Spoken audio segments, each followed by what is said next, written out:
akansiiwa Bobi Wine yagenze London n'akuba n'abaleka nga bonna buli omu asaba amazzi ekikulu kyogerako ki ekya Bobi Wine kyakoze London yebale yayimbe akokoka kyekyo mboyogedde nga atayagaliza arenze making a Bobi Wine no mwagaliza nnyo and I'm not in politics. I'm Gargamel, you know that. Ate nze nkube nyimba za batenze MC, atenze nkola bulango bawe. So sina grudge yona na muntu yena, but I'm happy for Bobi Wine. Wabaze ku stage in London after all those 10 years, which is okay. And he performed as a musician. Bobi Wine wade tayimba kitu kyonna ku stage. Abantu bade basozi imba zonna. We said it. Waliwo abagambye mbu ekivulu ky'abasaze ne batambuza obutebe. Simanyi sibe ya London. Anti omwana atandise muto buuyo nayiza okuba stage omusajja n'abeera n'agamba akaana kakayimba bulungi nange njagala katwala kateekemu ssente osobola okukkiriza amatu sinze nzikiriza yakkiriza naye emisoso gy'oyitamu okujja mukyeza gye gikulemesa okukola ekyo so I don't need to tell them tebakwana because it's her right okwanibwa and okwanibwa is not bad naye olina okujjukira mutino omukyeza tetukkiriza kino mukyeza tetukkiriza mbuto mukyeza tetukkiriza balogo tetukkiriza bintu waliwo byetugaana kati bwofuna kati bwojja n'olubuto ate kati ogwo myaka ebiri ate olina okuyonsa ate abeki kati oba onyononera ssente so nabwe ekyo bwojja mukyeza jangu omazeeko togize mu byaki byasimanyi kuzaalazaala ebyo ab'embuto era bangi betugobye bangi abala bajja baziina abamu bazifunira omwo akuba babalako ku stage emu nga balina omunene so nabo ekityo embuto zaabwe bagende balabire obwana baabwe bamalize bafune awalala okuyimba saagala neera si bukambwe naye amateeka kikulu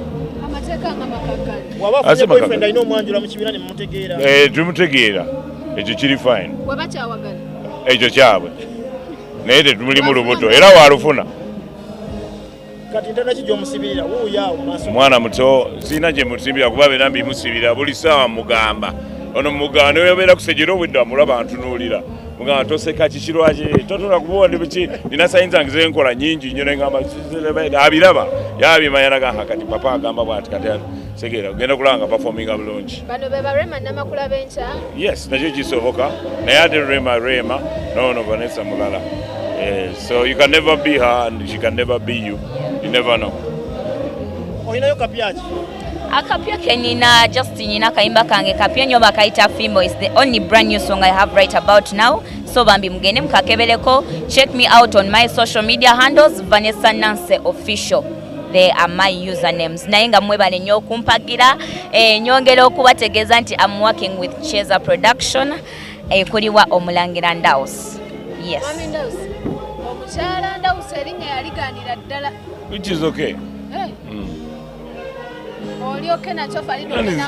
And is in Ndaus. Bambi Omulangira Ndaus. Noli bamuyite eryo. It's okay. Let's see now ebyo. I'm different.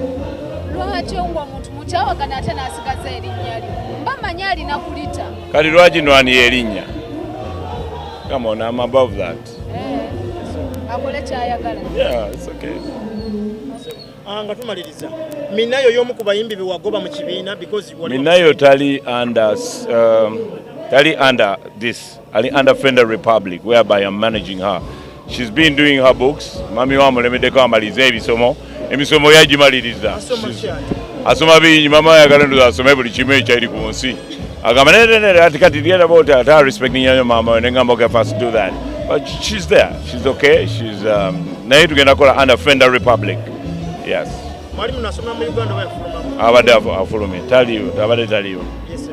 Yeah. Managing ebintu bibiri omulundi gumu. Yanze sifa kubanga nze my talent jensinga okwagala mu nsi nze njagala nnyo music. Kyovola nemera ku music.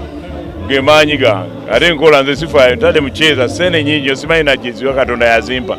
Nesi I don't mind. Production nungi nga bwe nabagamba mutino tutandisa ekintu olwokuba abayimbi ba Uganda baleka batandisa okukendeera oba okuba mutino tulina abatono bayimba wanne wali tusazeewo kyovola nasalawo okutandika Cheza Productions okutandika abayimbi abapya mubalabe tubajjeyo nga twajjayo bali katwagala okuleeta emijiji emipya tutandika okuwulira nga balangako Vanessa Nancy balangako Doreen azwalangako Joanna na Kintu kwegamba ngolaba bapya chochobola nakola Chezo Productions.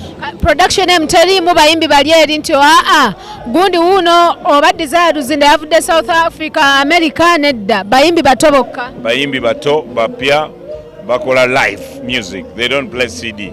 Bali bajja mu rehearsal ne babe mu rehearsal the whole week. Bo wajja mucheza olina okuba mutino omulimu gw'olina guveeko osale okukola omulimu gwe bayita okuyimba kyobola abakuba live. Tebakola mirimu mirala. Emirimu gye bakola gyonna bagivaako kati under me mbasuza mbaliisa byonnanzi omulimu gwebale ngukola nina okuleka ettafaali mu industry engeri gye tutandise okuba kati tukuze kati tulina okuleka ate omukululo tutraininge ba MC abapya training abayimbi abapya tubeere naffe wali nga tugamba tekyetagisa sente okweyungako. Tulina Katonda yatuwa ssente gyobola tusobola okumaintaininga abantu bano kati tuli mu mwaka tuli mu rehearsal. Mubana bewafuna mwe muri Vanessa Nancy y'omu ku bo kyobola abantu bali tulina okumupa era olaba mutwe wabeera ku stage n'okubeera ebbali ana balina okuba abantu bye bagamba. She's the best. So my mwana muto naye ng'alina empisa amanyi ffe tetukolagana batalina mpisa. She's very young, she's understanding, awuliriza akuwa respect. Obwadde tulyayo naye nga ffe ababadde mu audience bagamba omwana abadde ne confidence. Kyekintu musooka okubaga mu baana bammwe oba? Tuba traininga okuba confident. Era tulaba mistake kyobola tu recording whatever shows they go on ne tutegeeza okulaba mutu tubatereeza mutino kalubola bo tugenda mu bantu tubatunuulira abantu batunuulire naye nga tubatunuulidde otunulira omuntu wano naye nga tomutunuulidde. Okyetaaga abaana abalala? Bano abe tulina bamala. Najja n'abaana abe nayita ku Vox bali abaana ne bajja bina nezija nga nsala kati tulina abayimbi bakyeza ddala abayimba like 5. Tewetaaga mulala basigaleyo ankwate kwabo. Vanessa Nancy twali tukumanyidde mu management ng'olina management gy'olina ne manager gwe watambulanga naye. Yes. Tugambe nti wamusuulawo. Nedda mukwano. Mulangira Ndawuse nze okuba mu Chezo Production tekijjaawo manager tavaawo.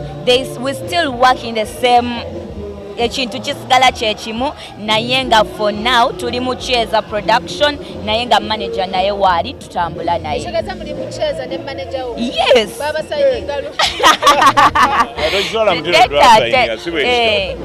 si bwe kiri nti twasayininga naye nga ndi mu Chezo tekijjaawo nti manager taliiwo. Okitegeere?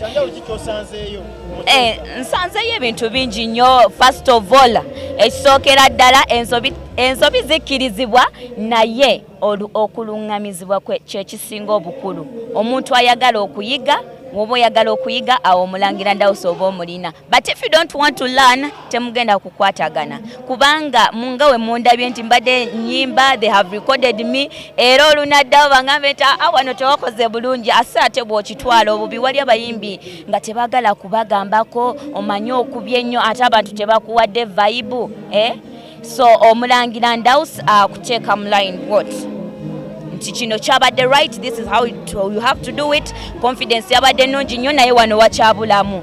You accept that. Mu bulungi tewali nnyo mateeka temuteekawo mbeera bambi. Manyi abamawulire mugenda ne mukisuusa naye nga tewali nnyo mbeera. Omwana omutendesi. Ogerako ku ssomero lyo. President tubadde tulaba nga tukyafulumya abaana. Nga siyakola ki? Abaana nga tebakyafulumya. Bakyafulumya tukola okuleeta bano kati. Bane tulina talents mu Uganda toziraba kati abayimbi bwe bakikuba ne kigaana n'agenda akole ekirala nga ffe tuleeta bano media personalities abagenze bagenda naye temuliiwo kati n'abala bajja kujja.